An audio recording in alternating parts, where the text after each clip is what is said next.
여러분 안녕하십니까? 현천병원 김상범 원장입니다. 오늘은 전방십자인대 파열 중에서도 제 파열에 대해서 알아보겠습니다. 전방십자인대 파열도 처음으로 많이 다치지만 수술을 하더라도 언제든지 재파열이 될 수 있기 때문에 재파열이 안 생기도록 노력을 잘 해야 되겠습니다. 그런데도 재파열이 생기면 어쩔 수 없이 수술을 해야 되는 경우가 있는데요. 오늘은 그 중에서도 터널 문제, 대퇴 터널과 경골 터널 재활에 대해서 알아보겠습니다. 터널은 계속 이야기해왔던 부분이거든요. 근데 재수술은 재수술은 터널이 중요하기 때문에 한 번 더 오늘은 대퇴 터널과 경골 터널에 대해서 좀 이야기를 나눠볼까 합니다. 피부 절개를 좀 이야기를 하고자 해요.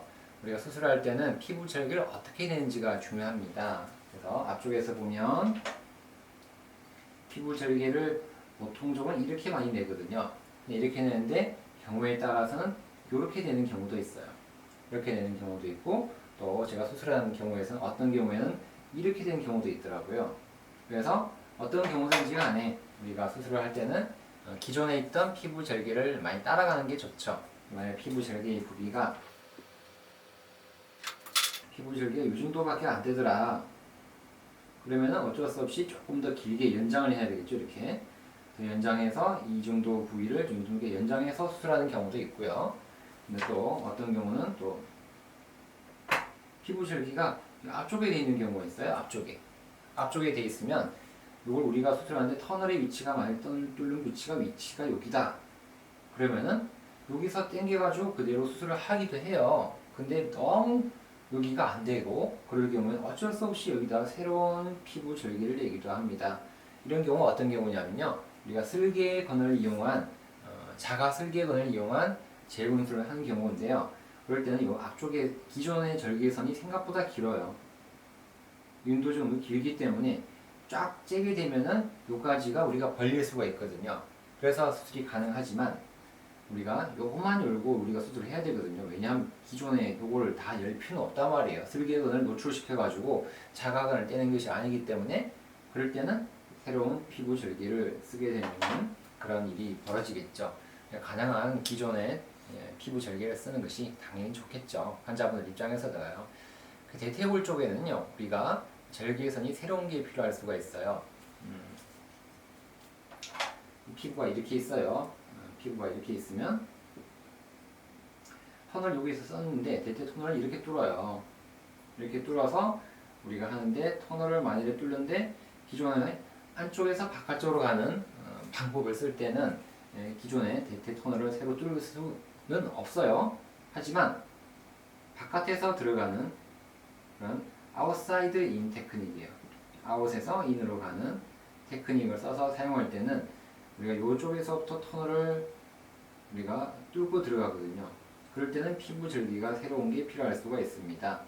이쪽에서 이렇게 뚫고 들어간단 말이에요. 아웃사이드 인 테크닉으로 할 때는 바깥에서 내부로 들어갈 때는 또는 우리가 전외측 인대라 그러죠. AL 전외측 인대를 할 때는 또 새로운 우리가 또 절개 라인을 또 쓰기도 합니다. 이렇게 되면 기존의 그 절개 여기서 우리가 재건을 해주는 거거든요. 이렇게 전외측 인대를 재건할 때는 또 새로운 우리가 피부 절개를 쓰기도 해요. 그렇게 되면 대퇴골 쪽에는 피부 절개가 새로운 것이 두 개가 생길 수도 있죠. 그래서 총 보면 여기도 한 개, 두 개, 세 개에서 새로운 것이 세 개가 생기기도 합니다. 새로운 터널이 뚫기 위해서는 피부 절개가 추가적으로 할 수도 있다. 하지만 되도록이면 기존의 절개 라인을 사용하는 것이 대원칙이 되겠습니다. 경골 터널에 대해서 이야기를 좀 해볼까 합니다. 경골 터널은 기존 경골 터널을 그대로 사용하게 되면 상당히 좋아요. 왜냐하면 새로운 터널을 뚫을 필요가 없으니까. 근데 하다 보면 기존의 터널을 그대로 사용하지 못하고 새로운 터널을 뚫어야 되는 경우가 상당히 많아요. 왜냐하면 터널의 위치가 너무 앞쪽에 있게 되면은 터널을 쓰지를 못해요. 또는 터널의 위치가 너무 이렇게 뒤쪽으로 가 있으면 이 터널을 쓸 수가 없어요. 그러면 새로운 터널을 뚫어야 됩니다. 그렇게 되면 상당히 좀 복잡해져요. 여기서 보면 그냥 터널을 뚫으면 되겠지만 앞에서 보면 이야기가 다르거든요. 앞에서 보면은 뭐 그 나오는 위치가 거의 비슷하게 이쪽으로 나온단 말이에요. 나오는데 터널이 옆에서는 이렇게 들어가지만 앞에서는 결국은 다 비슷한 위치로 들어가요. 이렇게 비슷한 위치로 들어가니까 상당히 터널이 겹쳐지는 문제가 생기기 때문에 경골 터널을 새로 뚫는 것은 상당히 조심해서 뚫을 수밖에 없습니다. 근데 만일에 기존 터널을 그대로 놔두고 우리가 새로운 데이터 터널을 만들 수가 있어요. 그럴 때는 핀을 만약에 어쩔 수 없이 그냥 이 터널을 사용한다 그러면 기존 여기서부터 터널을 만들어 가지고 가이드 핀을 최대한 눕혀서 이렇게 가야 돼요. 가이드 핀을 최대한 눕혀서 이 터널을 새로 뚫어야 되는 그런 과정이 생기겠죠. 그래서 이런 게 사실은 쉽지는 않아요. 그래서 또 이걸 잘 해야 되겠죠. 그래서 이런 방법들이 이게 잘 안 된다 그러면 어쩔 수 없이 하는 방법들이 전내측 도달 테크닉이라는 게 있어요. 그리고 아웃인 테크닉. 이렇게 하게 되면 이 터널을 조금 쉽게 뚫을 수 있어요. 그래서 이런 방법, 제가 말씀드린 가이드 핀을 최대한 눕혀서 가는 방법을 쓰면 좋은데 안 되면 이런 방법들을 사용한다는 거죠. 좀 내용이 어렵나요? 그냥 편하게 들으시면 돼요. 이런 방법들이 사용한다 라는 거죠. 그래서 아웃사이드 인 테크닉은 뭐냐라고 물어봅니다. 아웃사이드 인은 뭐냐? 말 그대로 바깥에서 그 터널을 뚫고 들어가서 우리가 터널을 만들어 주는 거죠. 근데 쭉 터널을 다 만드는 게 아니에요. 만든다 생각해가지고 여기서부터 드릴링을 해서 쭉 이렇게 터널을 다 만들어 주게 되는 게 아니에요. 이렇게 하는 게 아니라 가이드 핀을 한 개 넣습니다. 관절 안으로 가이드 핀을 여기다 넣어요. 이렇게 생긴 기구가 있어요. 뾰족하게 생긴 기구. 이 기구를 뾰족하게 생겼거든요. 여기다가 적점을 시켜요. 이런 식으로 기구를 해서 여기다가 딱 이렇게 뼈에다가 댑니다. 대고는 그 다음에 되게 되면 이 위치가 우리가 확보가 되죠. 그 다음에 여기서부터 조그만 가이드 핀을 쏴요. 쏘고 난 다음에 여기서부터 이제 쏘고 나면 이게 핀이 뾰족하게 나오겠죠? 근데 그 핀이 이게 좀 펼쳐져요. 그러면 핀이 펼쳐져서 이런 모양으로 되는 거죠. 그러면 이렇게 모양이 펼쳐지니까 여기서부터 역행성으로 드륵 하고 이렇게 갈아 올리는 거죠. 그렇게 해서 원하는 위치까지 터널을 확보하게 되는 것이 아웃사이드 인 테크닉이 됩니다. 그래서 이런 방법을 많이 쓰시죠. 요즘에는 많이 쓰고 또 저 또한 이 방법을 또 선호해서 많이 쓰고 있습니다. 그래서 기존 터널과는 다른 방향으로 뚫을 때는 아웃사이드 인 테크닉이 상당히 좋아요. 장점은 기존 터널 주변에서 이식물의 충돌을 막을 수가 있고 또 터널의 확장이 안 생기는 그런 장점들이 꽤 있습니다. 좋은 방법이죠. 아웃사이드 인 테크닉이. 기존의 경골 터널 테크닉이에요. 그래서 그것을 우리가 트랜스 티비아라고 합니다. 기존 경골 터널을 사용해서 그대로 가는 방법이거든요. 이건 전통적인 방법이죠. 전통적인 방법으로 우리가 많이 쓰고 있는 건데 또 문제가 있어요. 기존 터널 방식은 사용하게 되면은 아무래도 할 수 있는 것들이 많이 없어요.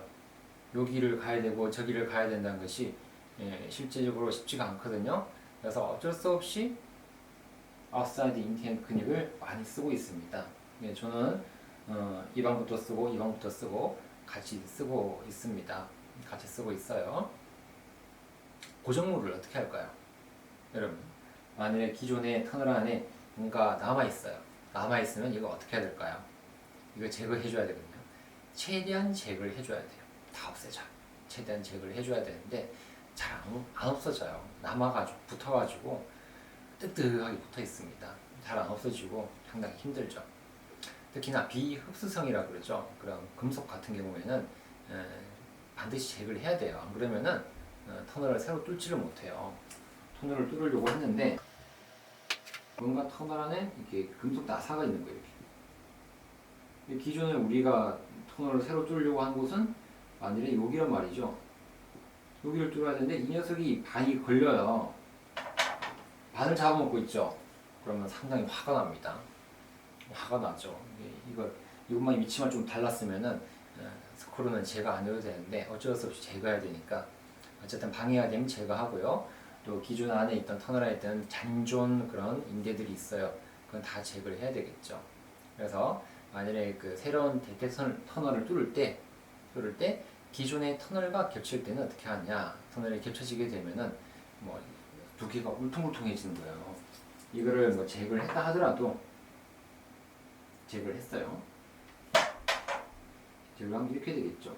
이렇게 되니까 이 부분이 울퉁불퉁한 거죠. 막 울퉁불퉁하고 그리고 또 터널이 확장이 되어 있겠죠.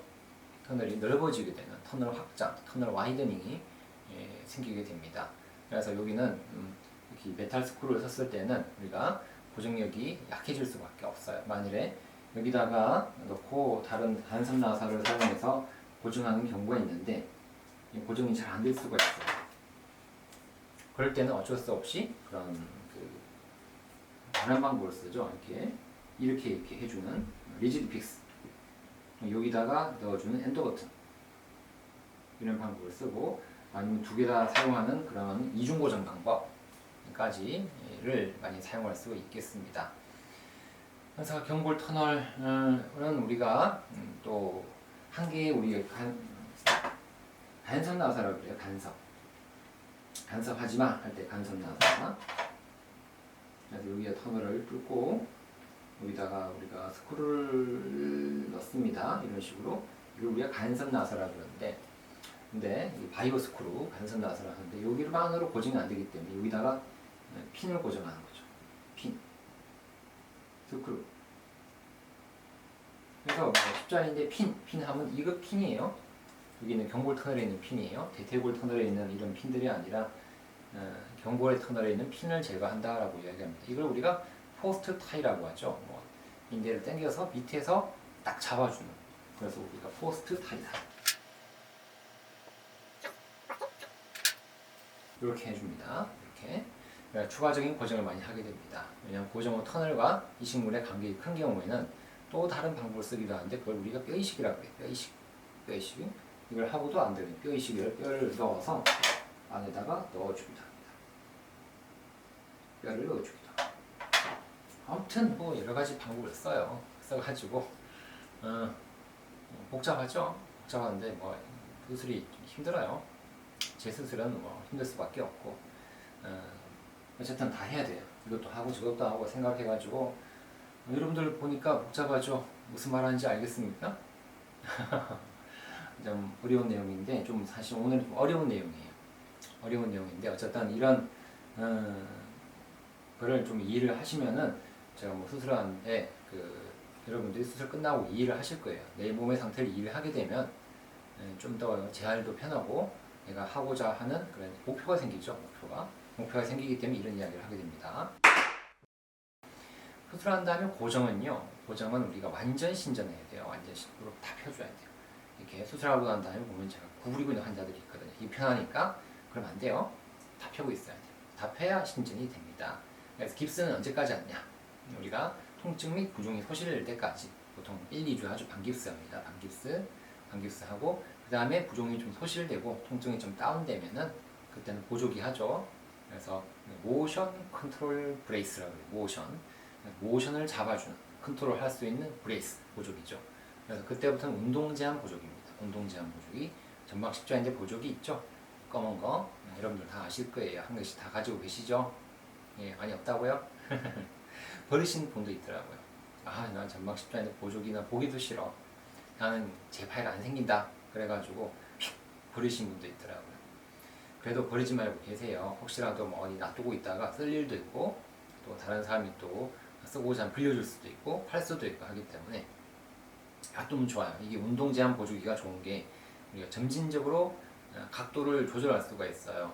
0도 했다가 30도, 45도, 60도 이렇게 점진적으로 각도를 만들 수 있기 때문에 그런 것도 좋은 장점이에요. 내가 스스로 각도 운동을 몇 도까지 해야 될지 모르겠다 하는 분들은 보조기를 차고 운동하면 도움이 되겠죠. 더 이상 넘어가지 마라 제가 이야기를 하거든요. 90도까지만 운동하세요. 그런 분들은 보조기를 90도로 딱 만들어두면 도움이 되겠죠. 생활하는 도움이 되고요. 그래서 우리가 재파열은 재활을요 보수적으로 하시는 보수적, 진보적으로 하면 안 돼요. 빠른 재활, 가속 재활, 이거는 우리가 재파열에는 절대로 맞지 않는 말이에요.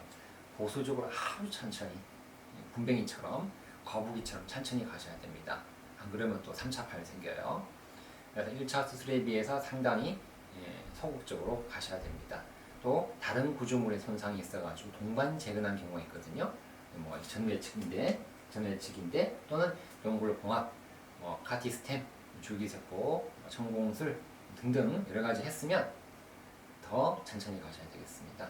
체중 부하는 우리가 석 달까지 방어적으로 하셔야 돼요. 방어적으로 짧게는 2달 이야기하시는 교수님도 계시고 선생님도 계시는데 그래도 좀 천천히 가는 것이 아무래도 십자인대한테 좋겠죠. 재수술했는데 좀 천천히 가셔야 되겠죠. 각도입니다. 각도. 무릎을 얼마나 이렇게 구부리는 각도 중요하잖아요. 그래서 교과서적으로는 우리가 4에서 6주에 90도까지 가세요 라고 이야기합니다. 많이 내지 마라 그러죠.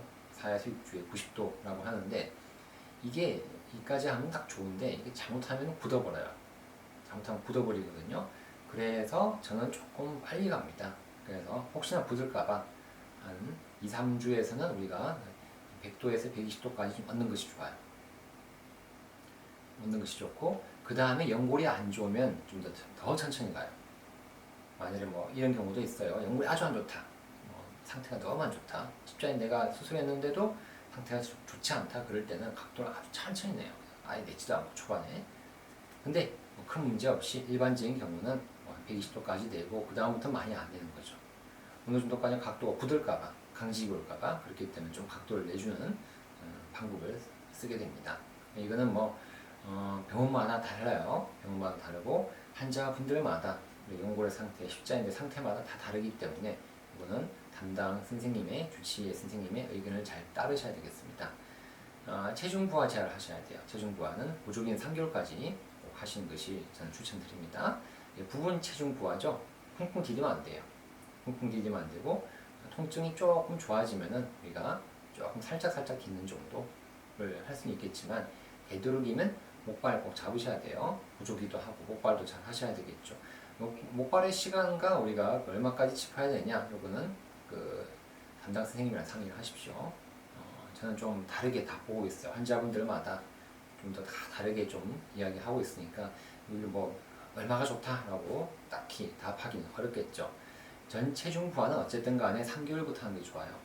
3개월째부터 우리가 목발도 떼고 보조기도 떼고 하는 것은 3개월 이후에 하는 것이 좋다.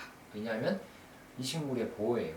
이식물을 우리가 점막 십자인대 재근하고 연골도 봉합도 하고 천공도 했기 때문에 보호를 해야 되니까 천천히 하자. 3개월 이후에 천천히 하는 것이 좋아요. 이식물의 보호입니다. 그리고 재활, 우리가 직선으로 좀 뛰는 거, 직선으로 뛰는 건 6개월째입니다.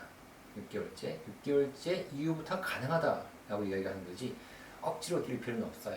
환자분들마다 아이고 6개월째 뛰라고 했더니 뛰었더니 더 아파졌어요 라고 이야기하시는 분들이 있거든요. 그래서 뛰기는 뛰되 무리해서 뛰지 마세요. 그냥 가볍게 뛰는 정도만 하시면 돼요. 억지로 뛸 필요 없어요.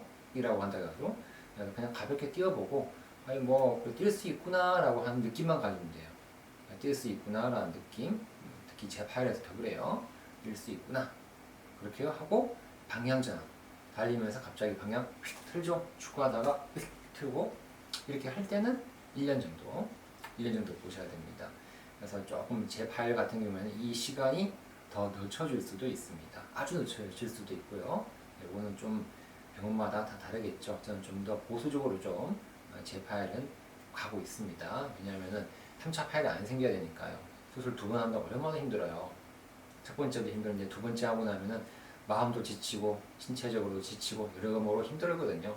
힘들기 때문에 피곤하고 일도 해야 되고 공부도 해야 되고 힘들기 때문에 천천히 하더라도 내 몸을 장하게 한 단계씩 단추를 잘 끼워 나가는 것이 중요하겠죠. 맞죠, 여러분? 네.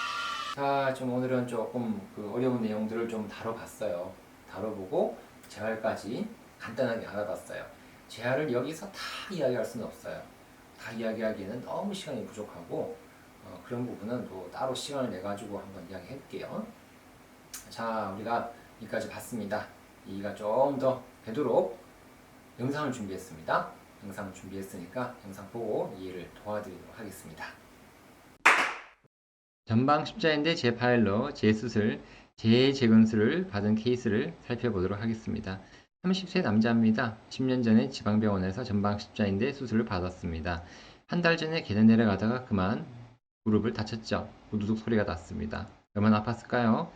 하병원에서 MRI 찍었습니다. 전방 십자인대 파일이고요. 제 파일이고 연골은 괜찮은데 수술은 어려우니까 다른 병원 가서 수술하세요라고 하셨습니다.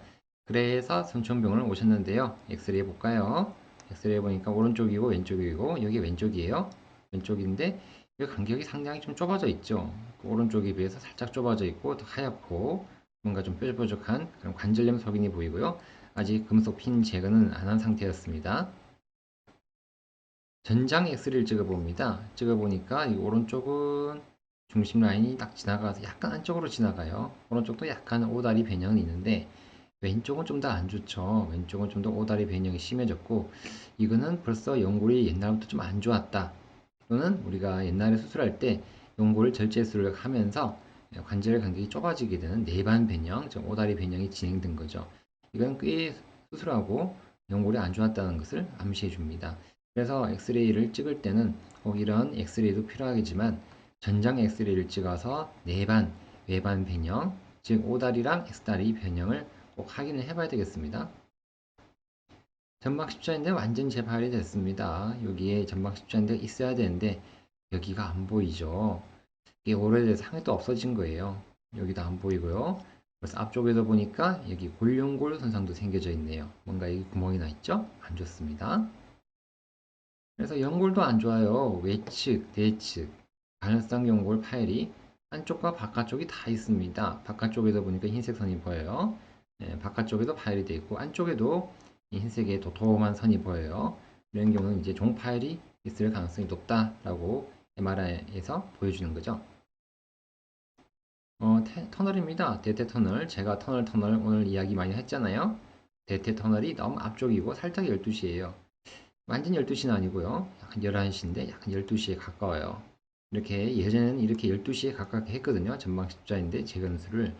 이렇게 하면 좀 안 좋아요. 그래서 조금 너무 앞쪽이고 12시지 않나. 여기도 보죠. 터널에 들어가는데 여기가 앞쪽이고 뒤쪽인데 원래는 이쯤에 들어가야 돼요. 이쯤에 들어가야 안전하고 뒤쪽으로 가야 힘을 잘 받는데 앞쪽이죠. 앞쪽이죠. 앞쪽이 너무 앞쪽이에요. 너무 앞쪽이고 12시다. 그러니까 안 좋은 거죠, 조금. CT 봅니다. CT 찍어보니까 역시 터널은 거의 12시에 가까운 11시고요. 뼈도 좀 자라나 있어요, 이렇게. 골극이. 그래서 이게 뼈가 자라났다는 것은 옛날부터 십자인대가 안 좋았다. 파열된 지가 오래됐다라는 걸 이야기를 해줍니다. 나도 모르게 파열된 거죠. 운동하다가 파열되고 점진적으로 자꾸자꾸 파열이 되고 그래서 혈관과 신경이 재형성이 되지 못한 경우라고 보셔야 되겠죠. 이쪽에 앞쪽에 터널이 뚫려 있는 것을 CT상에서 볼 수 있습니다. 관절경 수술을 해보니까요. 아이고 남아있는 이식근이 하나도 없네요. 아이고 이거 어떻게 된 일인가요? 하나도 없고 이게 벌써 전방 십자인대가 들어가야 될 자리가 벌써 뼈가 많이 자라나 있어요. 그래서 이런 경우는 오래됐다. 전방 십자인대가 재파열된 지도 오래된 거죠. 만성 전방 십자인대 재파열이 됩니다. 하나도 없네요. 하나도 없어요. 이렇게 하나도 없게 되면 연골이 안 좋아져요. 결국은 쿵쿵쿵쿵 거리니까 안쪽 바깥쪽 연골이 안 좋아지고 특히나 안쪽이 안 좋아지는데요. 외측도 안 좋습니다. 외측도 안 좋아서 너블너블하죠. 이런 경우는 봉합할 것도 없고 안 좋은 부위는 이렇게 절제술을 해주게 됩니다. 좀 예쁘게. 내측이 좀 심하죠. 내측은 좀 심한데 이렇게 내측은 벌써 누렇게 변형이 왔어요. 지방 변형이 왔죠. 지방 변형이 왔다는 것은 연골에 기능이 없더라. 혈관 순환을 못 받더라라는 것을 이야기해주고 여기가 안 좋아요. 그리고 또 이게 뼈 조각 유리체도 뱅글뱅글 돌아다니고 있어가지고 유리체 제거술도 같이 합니다. 이런 경우는 그래서 여기 찌어진 거는 봉합을 해야 되겠죠. 그래서 여기 좀 정리를 해줘요. 깨끗하게. 이 부위를 좀 깨끗하게 정리가 됐죠. 정리가 되고 난 다음에 이 부위를 꿰매주는 거죠. 이런 식으로 새땀을 꿰맸네요. 잘 꿰매졌습니다. 뭐 이 정도면 잘 붙지 않을까요? 잘 꿰매졌고 뼈가 자라는 거 이게 골극 뼈가 많이 형성이 된 거죠. 이거는 우리 전방 십자인대 제 파열이 오래되면서 이게 퇴행성 관절염이 온 거예요. 이렇게 뼈가 많이 자라나왔어요. 다 깎아야 돼요. 깎아야 터널이 확보가 됩니다.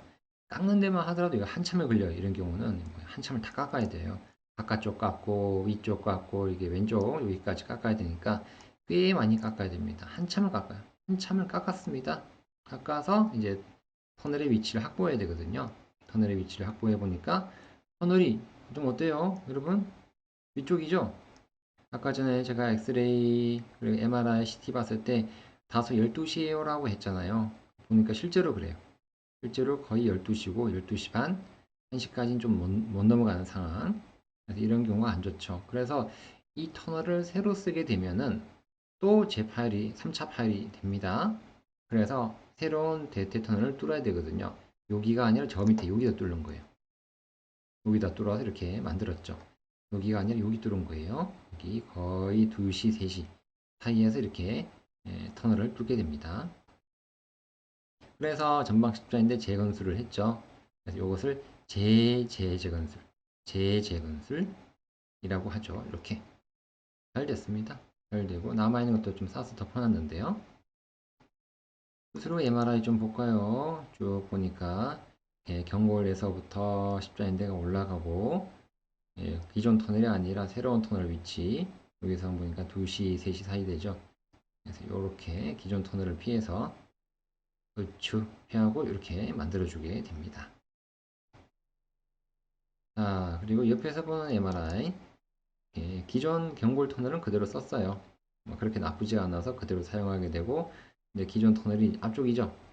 앞쪽을 쓰면 안 돼요.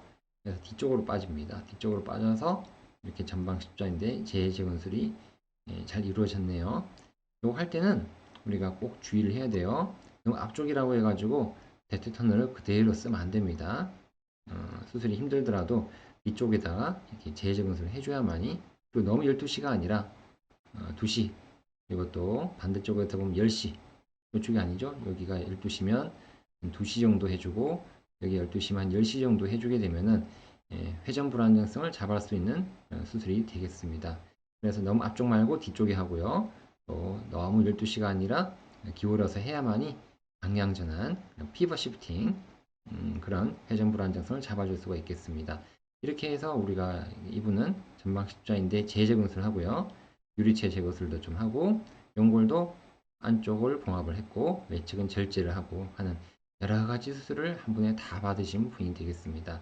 그래서 전방 십자인대 제 파일은 수술이 오래 걸려요. 기존 터널 찾아야 되고요. 수술을 어떻게 할지 고민을 해야 되고 연골도 안 좋은 구조적인 손상이 같이 동반되어 있기 때문에 전방 십자인대 처음 다쳤을 때 수술보다는 수술 시간이 2배, 3배 될 수밖에 없고 그리고 수술도 하고 난 다음에 재활도 조금 보수적으로 재활을 가져가야 되겠습니다. 자, 영상 보고 나니까 많이 이해가 되셨습니까? 예? 뭐라고요? 예? 아, 이해가 잘 되셨다고요? 다행입니다. 어려운 내용인데 생각보다 이해도가 상당히 높으시네요, 여러분들. 고맙습니다. 자, 오늘도 전방 십자인대 파열 그리고 재파열로 고생하신 분들이 영상을 보고 많은 도움을 받았으면 좋겠습니다. 오늘도 건강하고 행복한 하루 되십시오. 안녕히 계십시오.